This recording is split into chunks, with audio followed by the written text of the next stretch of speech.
All right. Good morning, everyone. Morning. It's always nice to have you all here and being here on a Sunday to do our lecture. Today, we're going to be talking about the law of destruction and calamities, which is when we think about everything that's happening around the world today, it's a very useful lecture to have today. It's going to be our friend Marco that's going to give me our lecture. But as always, before we start our lecture, we're going to have our initial prayer and initial reading with our friend Tiago. Thank you. So our initial reading today comes from the book Happy Life by the spirit of Joana de Angelis and psychographed by Givaldo Pereira.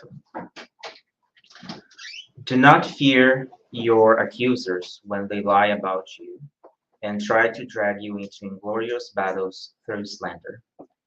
When you are accused of something that is true, thank God for the opportunity of making up for it in time and rehabilitating yourself for your own good. It is always best to make amends for an error while the victim is still within reach. Every debt delayed accrues interest and is thus harder to pay off. So, with this message, let us close our eyes and elevate our thoughts to Jesus, to God, to our spiritual friends, and let us pray. Thank you, God, for this opportunity of being here today, gathered for another morning of study and enlightenment. Thank you for the spiritual friends who are here today helping us with this task.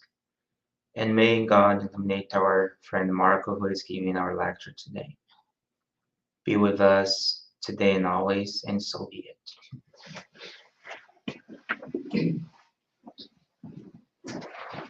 Hey, good morning, everyone. Today the topic that we had scheduled to discuss today is about destruction, calamities, war. So it is obviously a very heavy kind of topic, right, to discuss. So I'd like to start that every time I talk about something like this, I like to start by reminding us that God is supremely just and good, right? So we kind of forget that sometimes, right? Particularly when we're talking about things that seems from the outside being so chaotic and unfair and destructive, right? When we look from the outside, we see this obviously touches us very deeply, right? And we also tend to question a lot, like about why is this happening? Why is this happening to me? Why is this happening to someone and all that?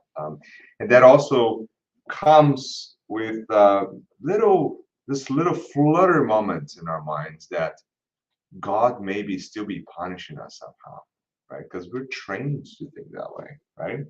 We've obviously been incarnating for many thousands of years and living through and been learning from this concept that we're doing wrong, that we're being punished by God. We're doing wrong, we're being punished, right? So every time we're discussing topics like this, it's always a good freshen to start, right? So to say that we have to remind ourselves that God is supremely just and good. Okay. With that in mind, now we can probably get started on a little lighter note, right? Because the reality of fact is this incarnation and all incarnations we've been going through, like in our lives and for everyone else, we're always here for one purpose, really, like collectively, which is to one day be perfect. And the second thing I'd like to remind everyone we're talking about destruction and calamities is that we will all be perfect one day, period. There's no discussion about it. There's no question about it. So if you put those two things together, that God is supremely just and good, and we're all going to be perfect, then we can pretty much finish the lecture right now, because that's really two things together is the basis of almost everything we study in almost every religion, if you think about it, right? But because we have to talk about it in more detail, so we're going to get started now. So when we're talking about destruction, I always like to think Antoine Lavoisier, right? Because when this super obviously elevated spirit, right, came to this planet and incarnated as a scientist, he was born in France in the late 1700s or mid 1700s. And this is not too far from when Kardec was incarnated, right? Remember that Kardec was like in the early 1800s, right? So this to represents to us how important that entire society at that time was, right? France, late 1700s, early 1800s to mid 1800s. There's a lot of things happening culturally, politically, society, right? This is all this renovation going on in Paris. There's like, the Industrial Revolution coming around the corner. There's a lot of things happening at the same time. And Lavoisier, he was a chemist, right? And among other things, a lot of the now putting my science hat back on, a lot of things that we study today we take for granted about things like metric system and oxygen atoms and all those. Actually, they were described by this same individual, or early descriptions by this same individual, right? He helped also develop something that we say all the time, although in different contexts. It's called the law of the conservation of the mass, right? Which is nothing was lost, right? Nothing's created, everything's transformed, right? Basic concept. This is chemistry, though, right? But if you think about it very carefully, so, what he's trying to say is that in every reaction, like there's a balance between the two sides of that reaction. Whatever you put in one side will be transformed on the other side, but everything is exactly the same on both ends of that reaction, right? Chemically speaking, right? It doesn't matter if you change the elements change or the state of the element changes, right? If you waited and you checked it, it's basically all the same, right? Transformed, but the same components, right? Now we can apply the same principle of the conservation of the mass to a lot of other things, and we do this all the time, right? We talk about societies, we talk about planets, civilizations, ideas, right? In other words, this same concept we can apply, for example, for concepts as, for example, our spiritual moral evolution, for example, right? Or who we are, or our bodies, right? So when we come and incarnate into this world, this is a great connection, right, between the two. So we come with this beautiful envelope, this machine that we have, which is our physical body, right, that allow us to interact with the world and grow and learn and cleanse ourselves from all the mistakes we've done in the past and learn new things. So this envelope will be all resorbed again into this planet as matter, right? And we as a spirit will continue, right? So again, that's the idea of transformation. Okay. The idea of transformation can also be applied to other concepts that we're going to be talking about today. For example, when you have calamities, destruction, for example, it could be nature-related events, right? Cataclysmic events, that we see happening all the time in the world, right? They all happen for a reason. Like nothing happens by chance. And I think this is really the main topic of today.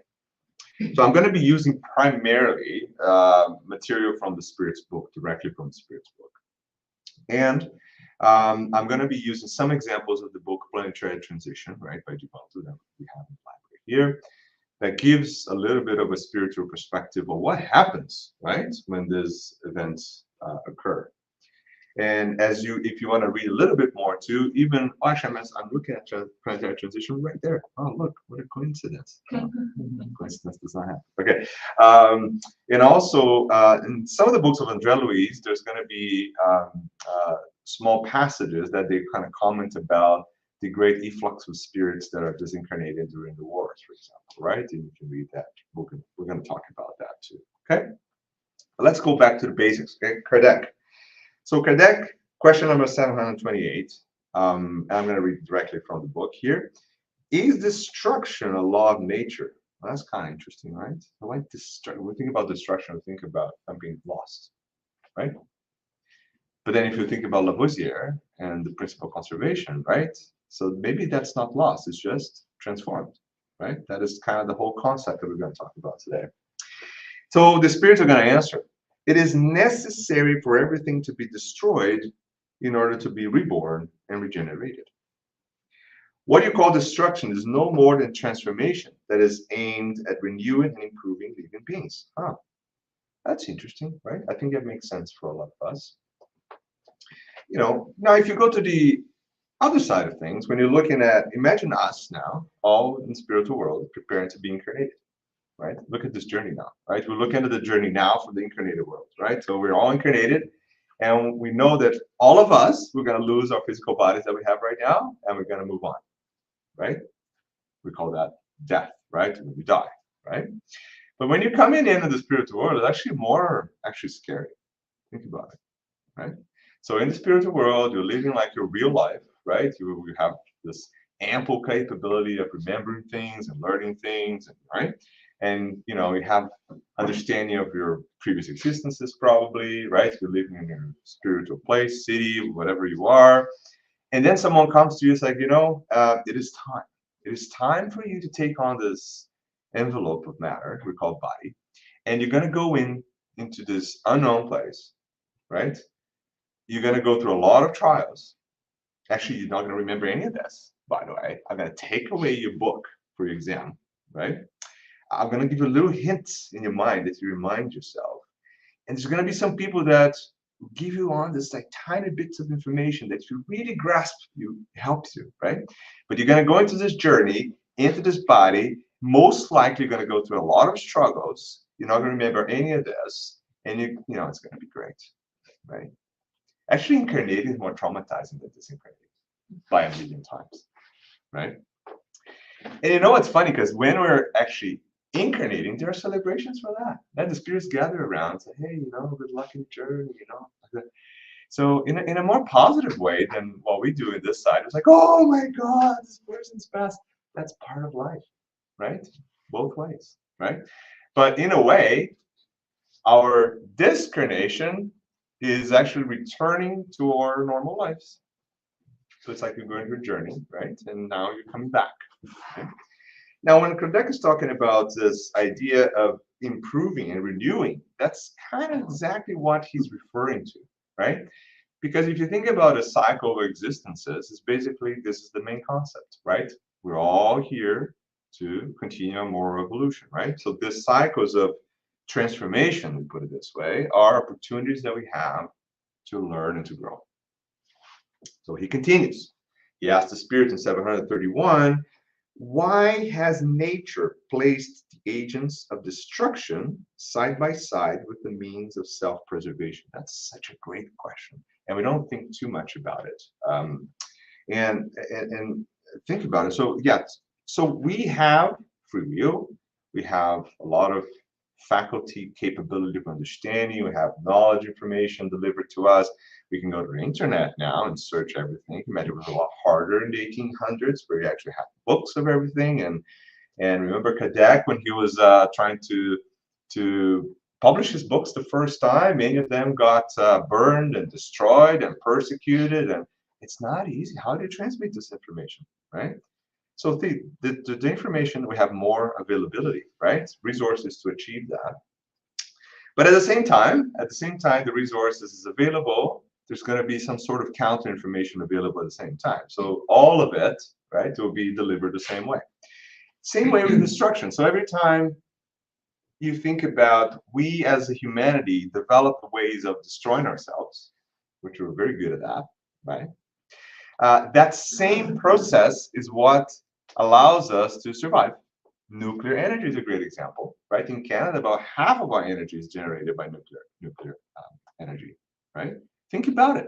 This light is probably coming from east of us here, from one of the nuclear power plants there, or close to us, right? That's great, right? We can use it, right? We can depend on it for daily things, to heat and to live. We can also use to kill 150,000 people in a single shot, right?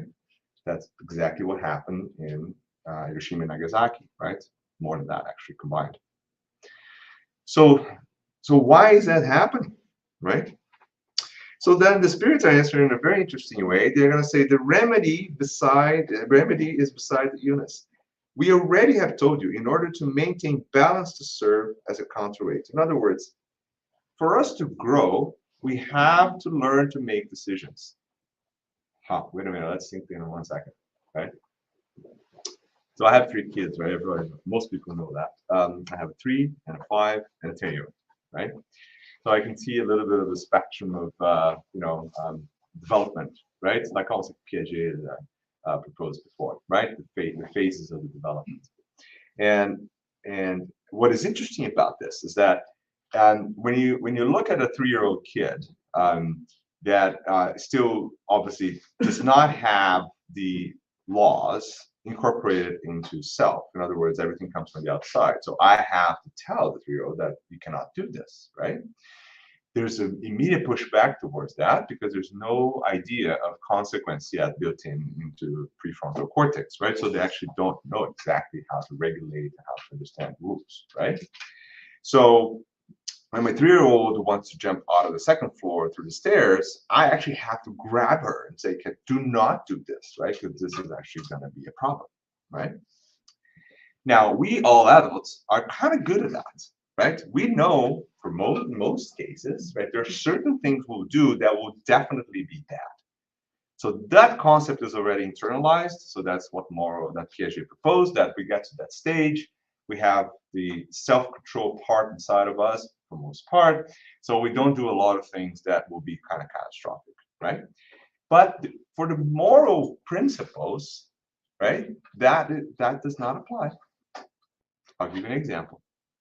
Okay, we've done something, or we're about to do something that's going to be, morally speaking, spiritually speaking, quite devastating, right? So I'll commit an action, right, of harm, or I'll do something that's kind of negative, right? There will be a consequence, right? And then the consequence comes, right? But maybe it doesn't come now. Will come next time I come in, right? In my new envelope, right? What am I going to do when the consequence comes back to me? Am I going to be an adult and say, well, you know what, this is life, I'll deal with it. This is something that I have to learn and I'll endure this trial. Or I'm going to be my 3-year-old and say, no, I really want to jump out of that. Like, which one do you think you behave like, morally, spiritually speaking? If you say you behave like an adult, thank you, teach me how to do it. Because in most cases, we'll behave exactly like the 3-year-old in a tantrum, but a moral, spiritual tantrum, right? Against God, Father, right? So the representation of a 3-year-old and a father. Like, I actually have to physically grab her and pull her away from the stairs. It's kind of, oh my God, it's like physical. Yeah, it's physical. I have to do it. That's my job, right? As a parent. So God sometimes has to come to us and kind of, oh, wait a second, try. Like, not God, hand to God, please don't remember the old father kind of, type of thing. But spiritually, there are groups of spirits that are going to come to our aid and prevent us from doing that through the actions directed from the Creator, right? And try as much as possible to prevent us from doing something or to allow us to, receiving the trial. And in that moment, we're going to say, why is God punishing me, right? We revert against, right, the law. Exactly like the 3-year-old does with the parent, right? When we tell them they can't have 5 ice creams back to back, right? They're gonna throw themselves on the ground, yell, oh my God, it's ice cream, and everybody's looking like, what's going on? Like, that's okay, it's just tantrum, it's gonna go away, it's fine, always fine, right? So we do spiritual, moral tantrums all the time, right? All the time. And then if you think about it, that's part of the learning process, right? So interestingly is that I have these questions all the time when I give a lecture. Someone's going to say, well, but just imagine this.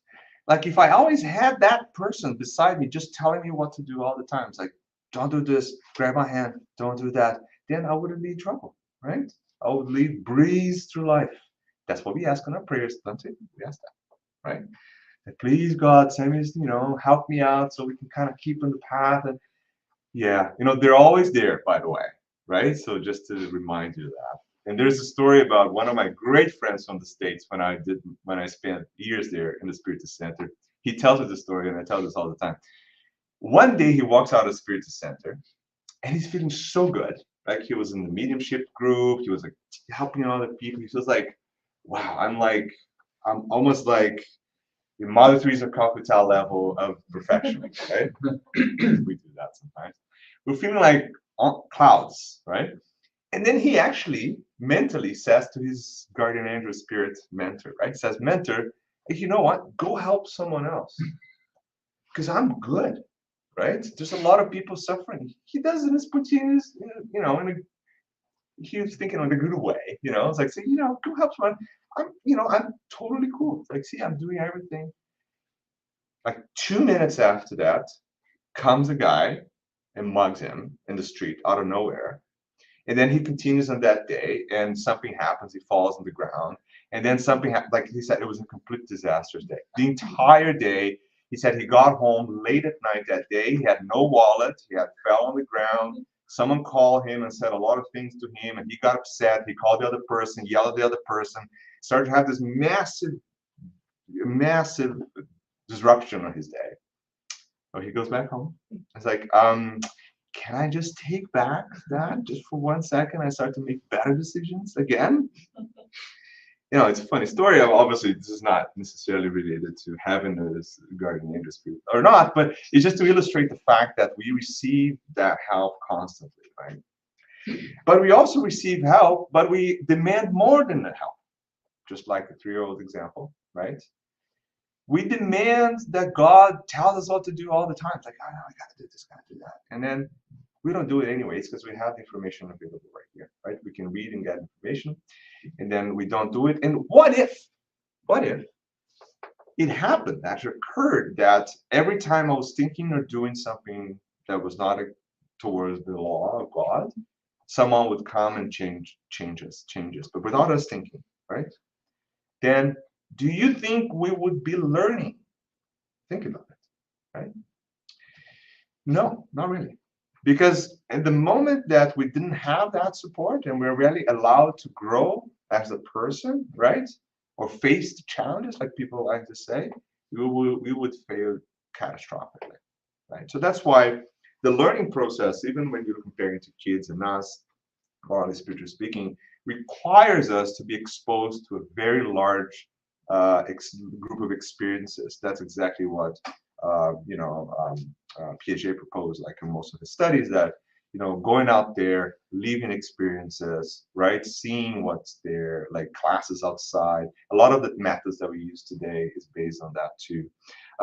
And spiritually speaking, that's exactly what the spirits are telling us in 731. There's always the means of destruction, self-preservation side by side. In other words, we have to learn to make that decision. That's really how we grow, right? Morally, spiritually speaking, the same way as a kid grows, there's this incarnation. Okay? So the spirits continue, 742, they're going to ask, Kardec's going to ask, what is a cause that leads to humankind to war? Because that's another type of calamity, destruction, right? And obviously the spirits are going to be really pointy, right, on the answers, like the predominance of the animal nature of the spiritual, the satisfaction of their passions, the state of barbarity of some people, like the idea of the strongest, right? They continue, right? As humans evolve, war will become less frequent since they'll avoid its causes, and then it becomes that it's not necessary anymore. They will know how to make it more, things more humane or not need for a war. So that's a great question that people ask all the time. Do we need wars? Of course not, right? But because we are allowed to make decisions, eventually we'll make decisions that will lead to war, right? And this is very similar to now a slightly older kid. So I'm moving from my 3-year-old to my 10-year-old now, right? So, there are many, when you start to get in adolescence, do you remember this? We've been through it, right? We talk about the teenagers here. We've walked the eyes, right? Like totally gone. Yeah.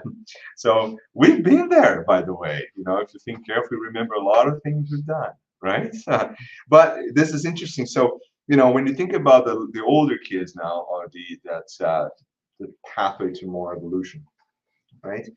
There are many mechanisms that we use to de-escalate situations, right? That's one of the interesting parenting tools we use, right? How do we take that energy, right?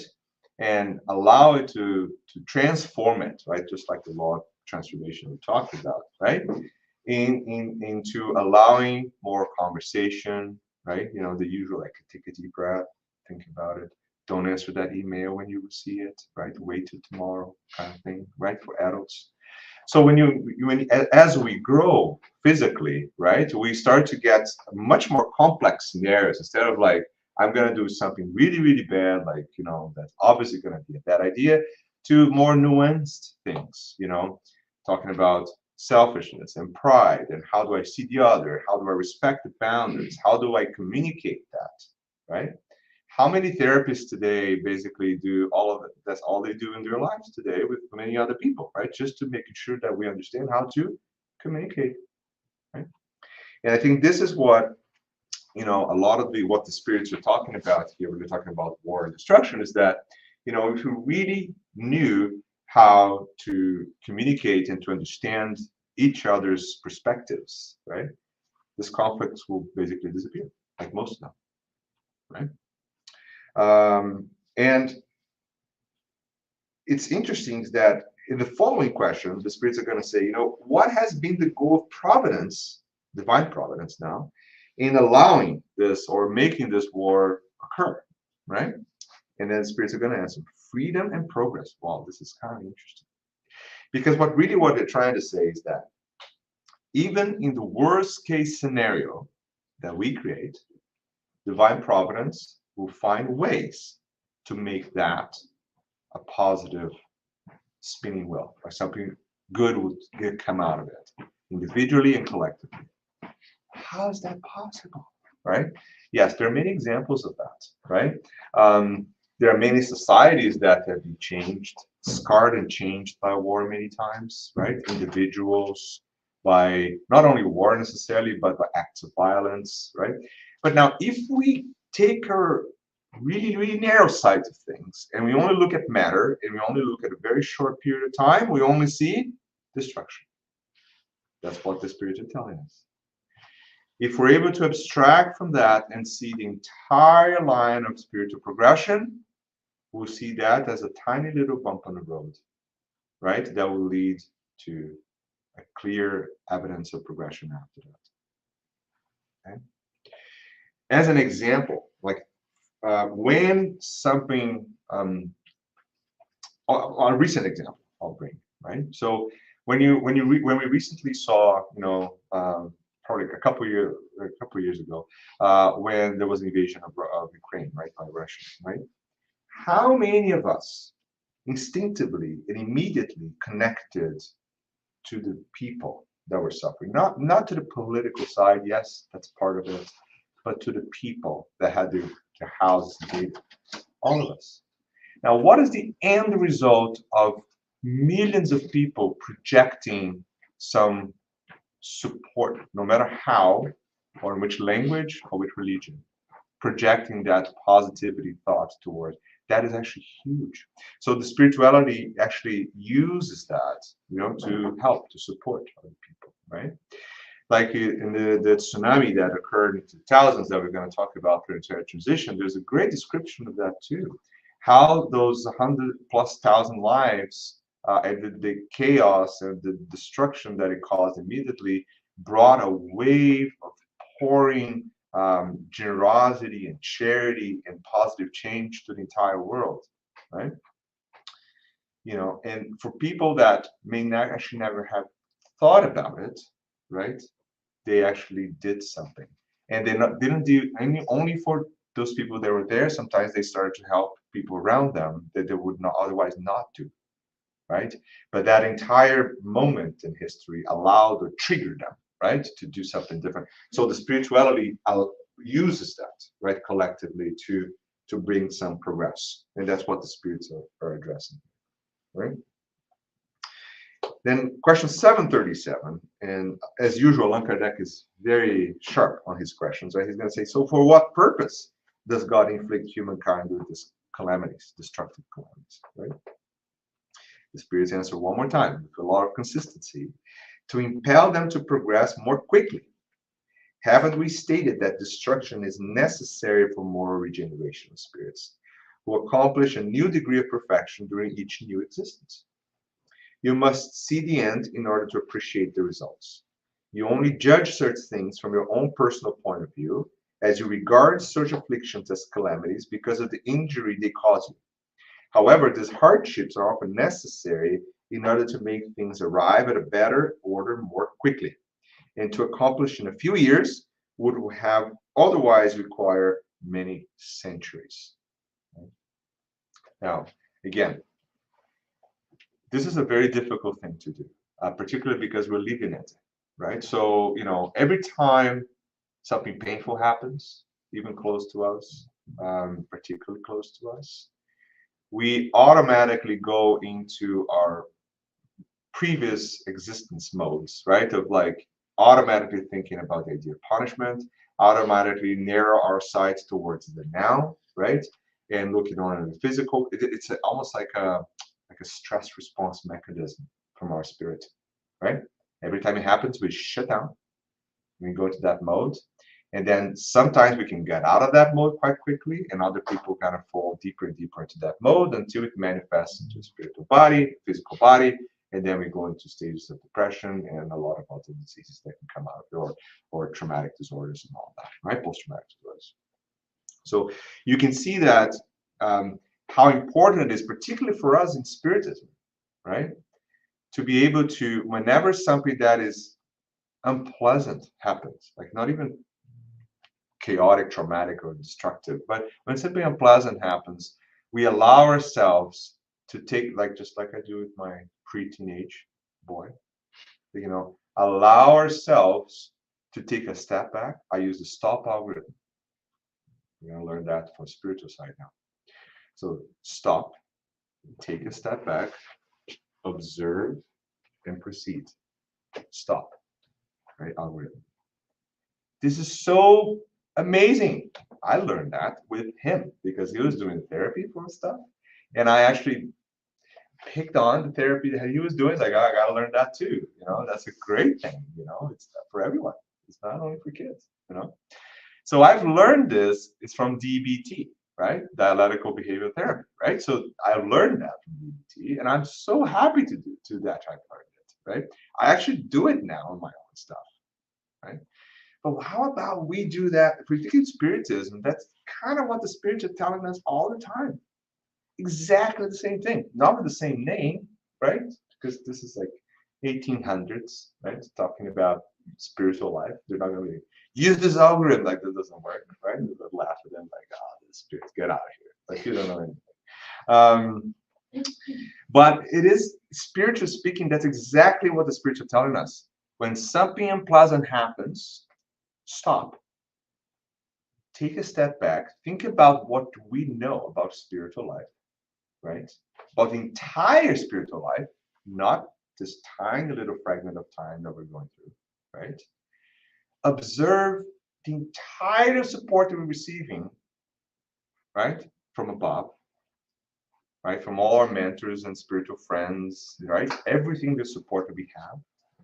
And then after we're able to compact all of that into our minds, then we can proceed with an action, right?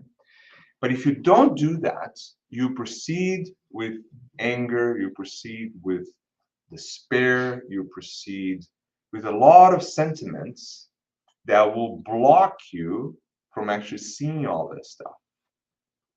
So you have to do it first, right? Otherwise, if you step into that without doing the stop algorithm, is that the more you go, the worse it gets, right? It is exactly what happens with my kids too, right? When you lose emotional regulation, the more you try to go through it, the worse it's the lead is flipped already. You're going to go through it and it's going to be bad, right? If you de-escalate, if you take the step back before that, then you have a very good chance of not happening, right? So this is really what the spirits are bringing to us as the idea of destructive calamities and how spirituality is working on this moment, right? Now there's another question that obviously we ask still all the time, and obviously Kardec asks too, because that is something that has been in our minds as spirits forever, right? Since we started incarnating in this planet, or even before that. So, but the moral person succumbs to these calamities along with the wicked ones. In other words, the good will die, and sometimes they're not so good in our minds, right? Will survive. Why does that happen? That's unfair. God is punishing me again. See, we start cycling. Oh my God, God's punishing me. It's a disaster. Da da da da. The 3-year-old tantrum. Like we revert to our 3-year-old, right? So the spirits are going to say, throughout life, humans relate everything to their body, but after death, they think differently. As we have already stated, the life of the body is almost nothing. A century in your world is but a flash in eternity. Okay? The sufferings that last a few of your months or days are nothing and are only a lesson that will serve you for the future. The spirits who have pre-existed and have survived everything else comprise the real world, which is the spiritual world. They are the children of God and the objects of divine kindness. Bodies are no more than disguises behind which they have their appearance in the world. In the great calamities that decimate humankind, moral persons who succumb are like an army, which during war sees that the uniforms have become tattered, worn, or lost. But the general is more concerned for his soldiers than the uniforms. Well, obviously, the spirits are using the concept of the conversation, which is talking about war, right? So that's why they bring the idea of the uniforms for war, right? I'll give you an example of that. Okay, so imagine that you're happily living the spiritual world, right? Doing university, school, like learning how to be a better spirit. And then someone approaches you, hey, Teresa, you're doing well. You passed. Your marks are doing okay. So you're gonna go into your new assignment, right? You're gonna go follow the spirit called Jesus, right? He's gonna come, and even for him to get into this body is gonna be a struggle because his evolutionary state, his spiritual body is like such that it will be a huge demand of planning just to get him to fit this very dense body again. But anyways, he'll do that, and he'll need a bunch of people that will basically go into this mission, which there's really, it's not going to be all fun and happy games, right? You're going to go in, you're going to live a little bit with the family, then you have to walk away with the family, leave everything behind, follow him through many, many thousands of steps on Strava, it's like maybe like 50,000 steps a day, through this unknown territories that actually no food, no support, no shelter. And then you go into cities that sometimes people are going to love it, sometimes people are going to throw stones at you, like you can peek, right? And then after he discarnates, they're going to basically persecute it and kill you in the most horrendous ways possible. Are you up for it? Right? A lot of spirits were, right? But here in this side, this is how we see it. It's like, oh, this fisherman, I don't know, they didn't know how this fisherman come out of nowhere, right? And they all of a sudden they're gonna be killed unfairly by all these other people. And Judas is gonna betray him. Let's kill him again, a million times, right, in our minds, because we're so angry about it. See, we judge and we only see the body, we only see the tiny little window that we have through it. Realistically, those spirits were so morally elevated that when they were doing that, we're actually throwing the stones at Jesus at the same time. So they were there following Jesus, and we're actually throwing stones at them. Right? And we now judge them, right? It's like, but just to give you a perspective, right, of the idea of the moral person, right, that succumbs, that is persecuted and killed, right? And we see that as like, oh my God, this is like, it's unfair, right? It's unfair. Oh, Peter denied him 3 times. Like, I actually wanted to kill him. Like, he's much better than me, Think about it, right? So our perspective on things is actually quite biased, right? And that's what the spirits are trying to tell us, right? Our perspective is so biased about everything, historically speaking, because we tend to be very narrow focused on the suffering itself, right? And we don't see anything beyond that, right?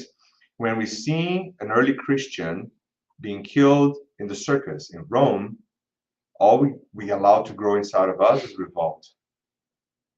Right? But when you take the perspective of that spirit and you really read Emmanuel, right, 2,000 years ago, right? When you read the experience of the spirit, we're shocked to learn that they're actually happy. How evolved is that spirit who is able to dissociate itself from the sufferer, so much so that they don't actually feel it? And there's actually descriptions of that, how the spirits there partially help separate the spirit from the body at that time, so there is no really connection between the cell and the spiritual body anymore, so they actually don't even feel that suffering. They don't feel it. They're hurting their bodies. They're like, yeah, it's fine. Sorry for you, for doing that. But in our end, we're like, oh, it's all suffering, suffering, suffering, suffering. That's horrible. Revolt, how they can do that, right? So it is a great example for us to rethink, what we believe is the idea of the moral person that dies early. And listen, if the person is discriminating early, most likely that's great news because they're done with their mission here. Why would I want to be here? Right? If I have my spiritual life, my family, everything in the spiritual world, I come here for this mission. I'm done the mission. I'm out. I'm going back. Think about this. Like you get this new job. 3 years again, no. So he's here working in the halls. We're super busy, happening in Toronto and all that. And then I'm going to give an assignment. Chuck, here's the thing. Yeah, I'm going to send you to a very, very, very far away place. You're going to be far away from everything. There's no internet, no connection, or nothing. You're going to have to take care of all these people that have no means and all that. But, you're going to stay here for 12 months. And it's going to be cold. It's going to be in the Arctic Circle. This is it. You're going to be there for, just doing that for about a year. And then you come back and get your life here back. And then he's like, yeah, sure, I'll do that. I'll take care of those people. They don't have anyone. And he goes. He's done a great job. In 3 months, he basically solved all the health issues of everyone in there. And then he's like, well, I'm done, right? What do we do now? It's like, oh, you go back to Toronto, right? Go back to your life. Are you happy or sad? You feel happy. Yeah. Happy, right? You go back to Toronto, it's like, hey, back in my life, helped everyone, everything's good, right? What do? We got super angry. Like, no, I don't want to go. That's it. Like my spiritual. That's what we do in a spiritual life all the time. When we discriminate, we see people discriminating, right? We get so upset about it, right? So upset, as we're never going to see them again. Even spiritists do that, right? We do it. We're trained to do it, right? We got so upset. We're not going to see them again. It's all suffering. Why they have this disease? Why is this happening? Not to understand that this is actually them going back to their lives. Happy, done, mission accomplished, right? So again, same idea here that the spirits are bringing to us, right? I'm not saying that this is easy to do, not at all, not at all. There's a lot of emotions and experiences and everything that we've lived together. That's our memories, right? And in the moment, obviously, there will be, and it's okay for us to be sad. It's okay for us to suffer. It's okay for us to have a connection. There's no wrong in all these emotions, right? But all in perspective. That's the only thing we have to remember, right? Everything in perspective, right? And in the Gospel according to Spiritism, there's a chapter called "Love Your Enemies," right? Which I really like because I need it. Because as you probably can imagine, like the reason that I'm talking here today is not because I'm really good at anything, it's because I actually need this, right? So the spirituality, my mentor, when I was incarnating, came to me as like, Marco, you've had the opportunity to learn this thing about, 100 times, and you haven't. So this time we're going to do this. We're going to give you, actually have to do it. You have to give all these lectures. And then you're going to have to force to learn and read about it. And then maybe you can actually learn about it because it's been a struggle. And then I took it. So that's why I'm here, right? So I'm actually at the bottom of that scale of the evolution stuff. So the spirits are going to say, when charity becomes the rule conduct for humans, they will conform their words and actions to this maxim, right? Do unto others what you would not do not do unto others what you would not want them to do unto you.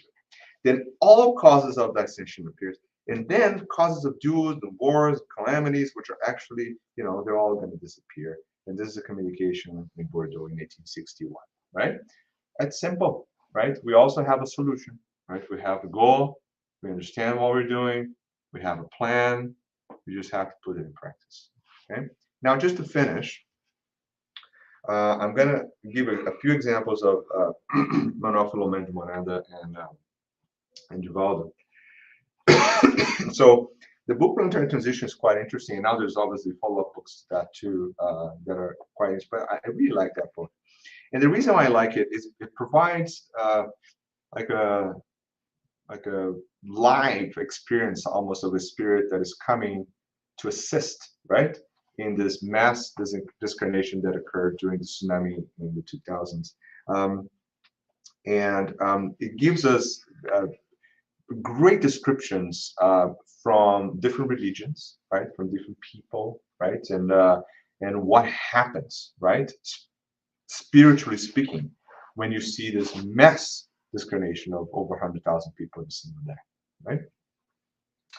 So another interesting thing that I find is that you hear perspectives from Muslims, spirits, they're discarnated, they're helping other Muslims, right? So you have perspective of Catholics, like Father Marcos, for example, which actually one of the characters that are actually helping other families, and you have evangelicals, they have all these different religions represented in the spiritual world because we don't think about it, right?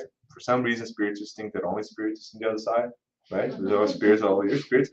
Oh, but you're spirit, but you don't believe in spirits. Yeah, totally fine. Why not? Right? That can happen, right? There's denial. There's a lot of things that can happen in life, right? But you can be a spirit in the spiritual world and do not even believe in the spiritual world. That's totally possible. I know it's a mentally challenging concept to grasp, but it exists, right? Or anyways, and you can create your own environments in the spiritual world. Remember, the spiritual world is actually a collective manifestation of a thought. So if you're all together believing in the same thing, we create that environment around us and we believe through it. In other words, if you really believe that the spiritual world is a green field full of trees, you're going to live in a green field full of trees if you're ready for it, right? You just project that around you. And if your thoughts are really down, you're not vibrating well, you see death and despair, calamity in yourself because of all you've done, you get a bunch of people, spirits that think that way, and you create the umbral, right? Which is the collective thought projected of hundreds and hundreds of thousands of spirits that are thinking that same way, right? So that's exactly what spiritual world is. But anyways, that's completely a side point, not part of the lecture. We're going to go back to lecture. Right? So when they arrived at the beaches, right, that were decimated by the tsunami, they're actually going to describe it, right? And they say, I'm going to read from the book now. Say there's like the oceans and the beaches were littered with corpses, tens of thousands under the rubble. And then they continue the spiritually speaking, there's many organizations and groups of spirits and missions, right, like missionaries, right, coming from the spiritual world to assist, and they offer, right, resources to alleviate the despair of the victims, survivals that need spaces, and they work together with the incarnated ones, which is kind of nice. So there's this missions that were there, incarnate spirits to help, and also the discarnate spirits also helping assistance in, right? And then Father Marcos, which is the Catholic priest that was helping too in that same mission, right? There's all religions represented. He's gonna tell this to their group, let's put it this way, right? That everybody that is born is destined to die, right? So that is a very physical way of seeing death, right? But that's how they believe it, right? That is the cycle of life that is renewed, right? And then they go into this a few examples. So one of the passages, they're going to go assist they're walking on the beach, and all the spirits are coming, right? Asking for help. Imagine the chaos of the scene, right? And they meet an European lady asking for help for her grandson, right? He's 25 years old, and he was one of the victims, right? And then he asks for help. She asks for help, and they actually decide to go and help this particular individual, right? So the individual, he's a very young, 25-year-old male, but he got lost, as she describes, he got lost in drugs and human trafficking, sex trafficking, and involved all sorts of schemes, right, in one of the islands that were affected. And as she tried to, and then she tells, this is a very emotional part, right? His grandma, right, tried to help him through his entire life almost, right, when she's disconnected, right? Like instilling good thoughts and trying to move him away from doing certain things he was doing. And he was like completely not listening, right? Talk about what we ask in our prayers, right? And she had no luck. And then Dr. Charles, which is an English doctor spirit that is helping at that time, went to see the individual. He's in the hospital, but he's still alive. Now, this is the interesting part. Now, when he go into the hospital, he's hanging in there, and there's two spirits, fathers, discredited fathers of victims of his human traffic scheme, right? That are actually doing everything they can to make him disconnect because they want him to pay. But the only way they can do that really is like if he disconnects, right? And imagine like how much suffering and how many years in Umbral he's going to live, right? Under the attack, right? From all those people that he did a lot of bad things for, right? But the Dr. Charles, interesting enough, he does a really kind of review of the situation from a spiritual perspective. And he tells everyone that, well, he needs to live. The young man needs to live. And everybody is kind of surprised and not understanding why. And then he explains, well, he needs to live, but he's going to live in a complete state of, he's got basically no brain function anymore. He's going to live completely paralyzed all the way down, in coma state for the rest of his life. And that was the only way the spirituality could use that moment for many years of life he left, right? Under that stage to start compensating or changing his own mind about what he's done in the past. So when he discarnated, he would be less prone to be attacked by all the people that he made suffer, right? So those moments he would live actually in a complete coma state were actually part of his healing already. Think about that, right? But we are seeing what? Oh, poor man, he's going to suffer the rest of his life in this state. No, he's actually being helped by that. That's exactly why he's going to change his condition into a better person, right? By going through, his mind is still working as a spirit. So as a spirit, he will use all those years without the ability to do anything wrong. They actually say that in the stories that because in a coma state, he can't actually do any of the stuff he was doing before. That's it, right? No more sex trafficking, drug trafficking, killing people kind of thing. And at the same time, he'll deal with the agony, right, of living through everything he's done, right, without communicating to anyone, right, not be able to express himself. It's a hard existence, right, for a spirit, but the spirit's going to be there, and then that's the first step of his healing, right? And the spirits and the spirits that were trying to make him discarnate are Muslims, right? And then the mentor had to use some of that knowledge to help remove or release those two spirits from that attack, from the obsession. And they did. They were able to help those two spirits, right? Which is, they're also suffering too, right? So everybody needed help at that moment, right? There's no kind of right or wrong in that moment, right? And then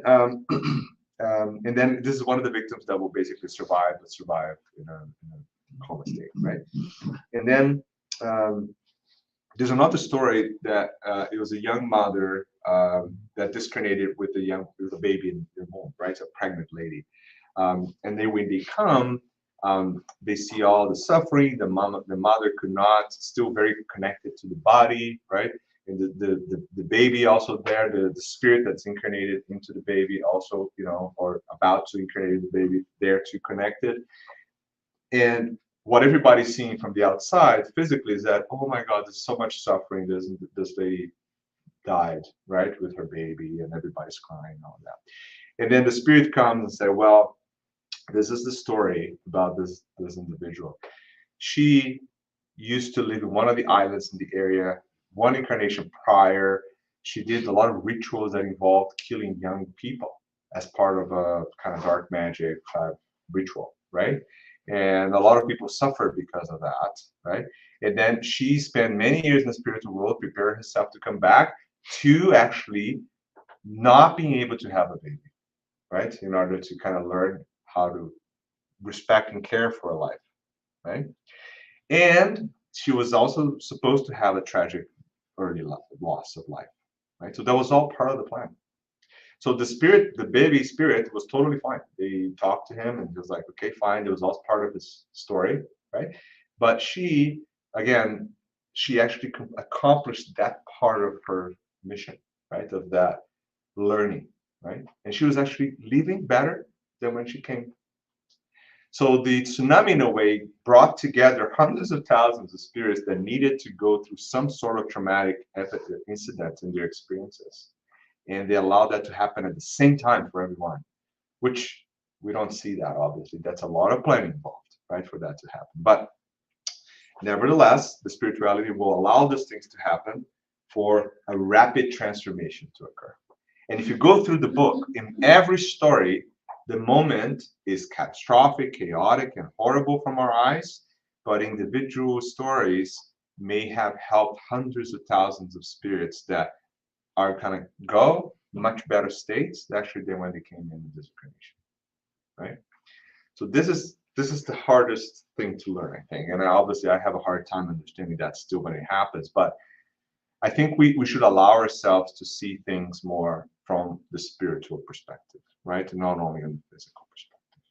Okay? So that's what I have to talk today. Thank you guys.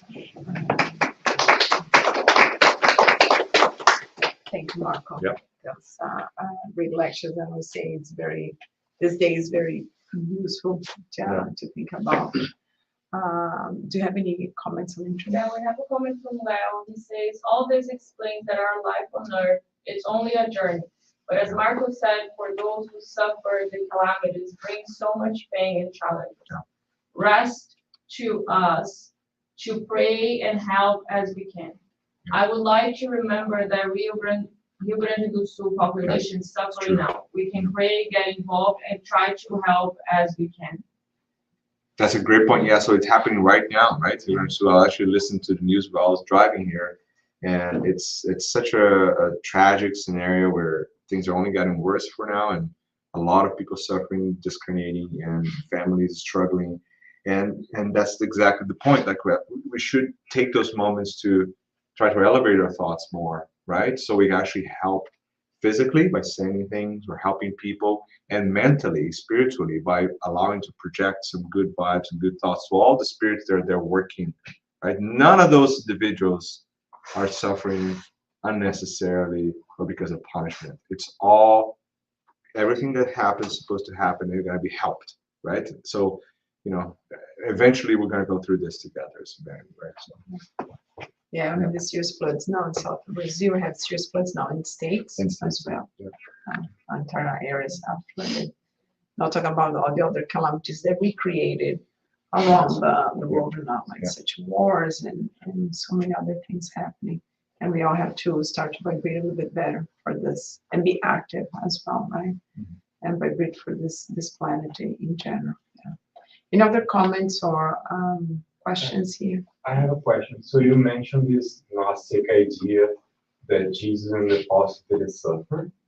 Yeah. Like, do you take this from spiritist books or like where do you find stuff? Yeah. So there's always, whenever you're incarnated, the more elevated you are, the less you're going to be connected to the physical happenings of your body, right? And this is a fact that the suffering is a reaction to something that's happening that is controllable. In other words, you can have, and this is actually even in medicine now, you can see the way people react to stress and to moments of pain and discomfort are completely different from one another individual.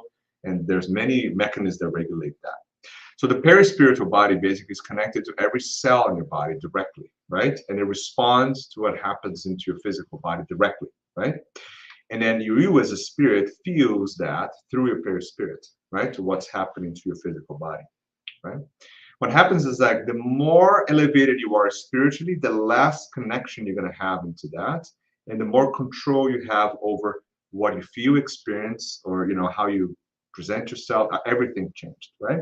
So for Jesus, for example, there's zero suffering ever, because he's so above this. For him, this is nothing, right? As a spirit speaking, it's like he was actually feeling love, not suffering. Like we see the suffering, but he is actually loving the ones that are actually killing him, right? Because he knows, just like a child, like they're doing a mistake, and they will actually be hugging each other, in a few incarnations from now. Now, for the apostles or for the disciples, they're not as elevated, so obviously they do feel when someone cuts them, right? This is not what we're singing, but they are spared of some of the suffering because there are spiritual mentors there that are actually helping during that process, and that's described in 1,000 years ago when the spirits of the early Christians are being killed in the circus, right? Particularly the mother and the child are discarnated. They actually describe how they actually protected from the fire. So when they discarnate, they don't necessarily feel the burning, right? When that's happening. So there's a whole process that happens to prevent that extra suffering, right? So that is totally plausible. Yeah. And that makes sense because the less elevated, the more connected we are to the material life. So more connection to the body, more connect, more the self. Because if you really think our suffering comes, most of us being materialistic people still, right? More connected to the body, more connected to the. So I don't want to lose. So I'm connected to this body. So whatever this body is feeling, the spirit's going to feel. If I'm already disconnected, because I understand this body. The more we understand that this body's staying, that's not who I am. I'm not connected to my clothes, my car, my everything that I have that I'm leaving behind. Like I think this disconnection exists, so I'll suffer less as a spirit, whatever my body is going through. We have one more question from Nadia. She's asking, while we are in the destruction situation, what and how can we internally keep faith? Yeah, that's a great point. Yeah. So, the process of evolution obviously it's a very long process, right? So we start in a state there we're the matter, not only us, but the planet, everything around us is still in a state of chaos and transformation, like our planet, for example, that used to be a lot more unstable, right? More explosive, destructive, right? And then it kind of calms down over the several millions of years, and our planet now is much more hospitable, right? Although we are kind of making collective efforts to change that this way, but it's still, that's why we live here today and not like a few million years ago. So for the spirit is the same. The more we work against the divine laws, the more consequences we get from it, right? So the process is just like that. So the more the divine laws are embedded into me, the less of that pushback I have. So the less suffering or punishment, whatever you want to call it, or consequences, right? I'm going to get. So that's why the state of the necessity of calamities and destruction, as the spirits say, is just part of that state that we are right now, right? That we're still similar to a child fighting off against the laws, right? The more we fight, the more consequences. Basically, that's kind of how it works, right? But yes, eventually we're going to get into a state that the laws are so the divine laws are so incorporated inside of us that we don't think about it anymore. So we do it, and by the time we do it, because they're inside of us, right, the social being, right, then automatically everything becomes natural, right? I don't need to have pushbacks, right? I don't need to have consequences. Now, is that going to happen in this planet? I don't know, probably not, right? For some of us, yes, for some, no, right? Because also the planet holds on to spirits that are ready for this stage of evolution. Some of us will go through like same way other spirits came to this planet when their planet changed and there we are. we're gonna go to another place, another site. I don't know, right? I don't think we have to worry too much about it. Still a lot to learn from basic things like saying hi to each other, kind of thing. Then worry about how the planet's gonna go in a few years. Oh yeah, because when you look at planetary transition, people got freaked out about it. It's like, oh, the planet's gonna change. I'm like, listen, if you're not actually saying good morning to people and you're worrying about the planet changing, I think there's a problem, right? So anyway, so that's kind of yeah. And I think to keep the faith is actually kind of hard to understand, is like what we're talking about today in the lecture, right? Is to learn that God is pure justice and love. Yeah. And then if we need to trust him, then whatever is wrong here is our own doing. Which is great, because then it's just up to us to change, right? But always trust God. Any other questions or comments? No. Thank you, Mark. So thank you everyone that was with us today over the internet. We're hoping to see you here back next Sunday. Cool.